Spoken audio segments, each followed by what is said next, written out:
Cet été, Elisabeth Badinter m'a remis, conformément au souhait de son mari, un exemplaire du célèbre J'accuse, qui faisait partie des collections de Robert Badinter. C'est un infatigable défenseur des droits de l'homme et des libertés, à qui j'ai eu l'occasion de rendre hommage après qu'il nous a quittés au début de l'année 2024. Si Robert Badinter a souhaité me remettre ce document emblématique, c'est qu'il a estimé qu'il avait toute sa place à la Cour de cassation. Nous savons tous que Robert Badinter, juriste éminent, était également féru d'histoire.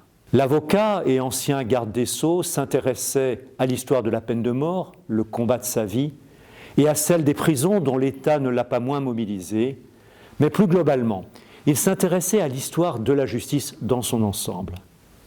Il a d'ailleurs été un inlassable défenseur de l'institution judiciaire, conscient des difficultés inhérentes à la mission du juge. S'agissant tout particulièrement de l'affaire Dreyfus, il savait le rôle déterminant joué par la Cour de cassation dans la révision des condamnations prononcées successivement et à tort par les conseils de guerre de Paris puis de Rennes. Rappelons aussi que dès son arrivée place Vendôme en 1981, Robert Badinter avait répondu favorablement à la proposition de Raymond Lindon, avocat général à la Cour de cassation, lui-même lié à la famille Dreyfus, qui souhaitait organiser une cérémonie pour le 75e anniversaire de l'arrêt de la Cour de cassation ayant proclamé le 12 juillet 1906 l'innocence pleine et entière du capitaine Dreyfus.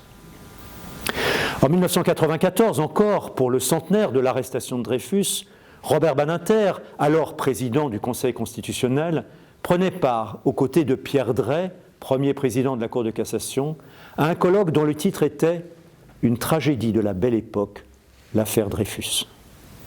En 2003, toujours, Robert Badinter, ayant chiné un exemplaire du compte-rendu sténographique des audiences de révision du procès Dreyfus à la Cour de cassation, transmettait aussitôt l'ouvrage en cadeau au premier président Guy Canivet.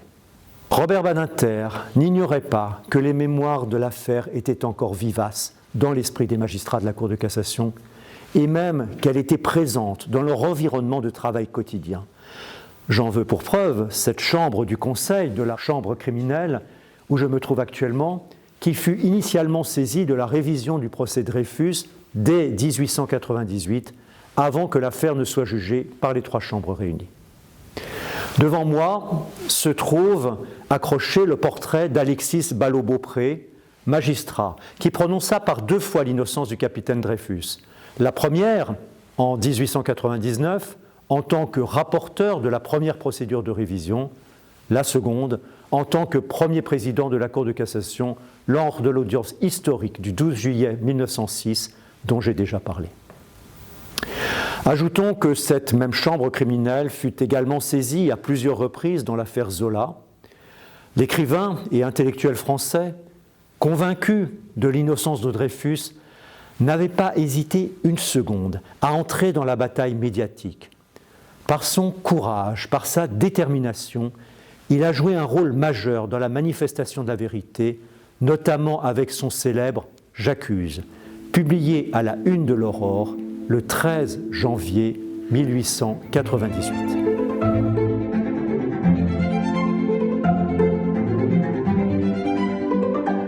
Je vous remercie, Monsieur le Premier Président, et à travers vous, je remercie Elisabeth Badinter pour le don de ce document historique qui rejoint maintenant les collections de la bibliothèque de la Cour de cassation. Et c'est pour moi l'occasion de rappeler l'ancienneté, la diversité et la richesse des fonds documentaires conservés dans notre bibliothèque, dont la mission est double. D'une part, et c'est sa priorité, actualiser le fonds juridique spécialisé au service des magistrats. D'autre part, entretenir et valoriser son fonds patrimonial, qui est constitué de manuscrits, d'imprimés, environ 55 000 volumes, et de nombreux documents iconographiques.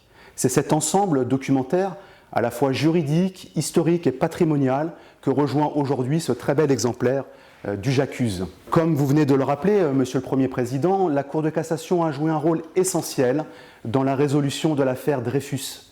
Il n'est donc pas surprenant que la bibliothèque conserve aujourd'hui encore une riche documentation sur l'affaire, documentation constituée dès 1898 et complétée jusqu'en 1906.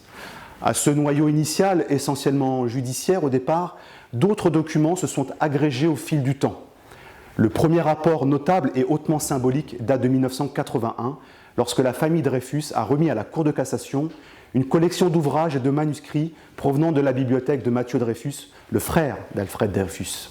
C'est ainsi, par exemple, que le brouillon de la lettre écrite par Émile Zola au président de la République, Émile Loubet, est entré dans nos fonds. Cette lettre, publiée dans l'Aurore le 22 décembre 1900, constitue en quelque sorte la suite, ou disons un deuxième J'accuse. Dans ce rapide survol, il me faut également mentionner en 2017 le don de la bibliothèque et des archives d'un grand spécialiste de l'affaire. Je pense au conservateur général et historien Marcel Thomas, auteur notamment de 12 ouvrages de référence, L'affaire sans Dreyfus en 1961 et Esterhazy ou L'envers de l'affaire Dreyfus en 1989. Ces dernières années, la bibliothèque a pu compléter ce fonds que vient enrichir singulièrement le don d'Elisabeth et Robert Badinter.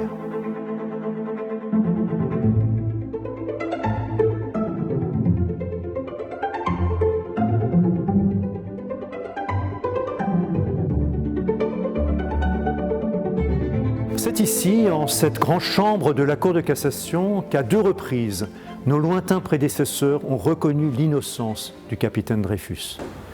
Établissant la vérité, ils l'ont rétabli dans ses droits et dans son honneur. Dans cette grande chambre de la Cour de cassation se tiennent aujourd'hui les audiences les plus solennelles de notre juridiction, notamment les audiences mixtes et les assemblées plénières, comme jadis les audiences des chambres réunies.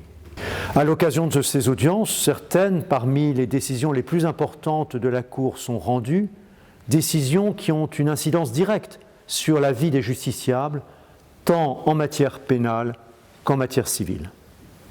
C'est l'une des raisons pour lesquelles j'ai souhaité, au début de l'année 2023, rendre ces audiences accessibles à tous sur notre site internet.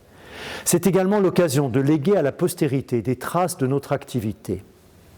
Désormais, il vous est donc possible d'assister à distance à la partie publique de nos débats sous ce magnifique plafond, la glorification de la loi, qui nous rappelle chaque jour la responsabilité qui nous incombe, appliquer et interpréter la loi de manière uniforme sur l'ensemble du territoire.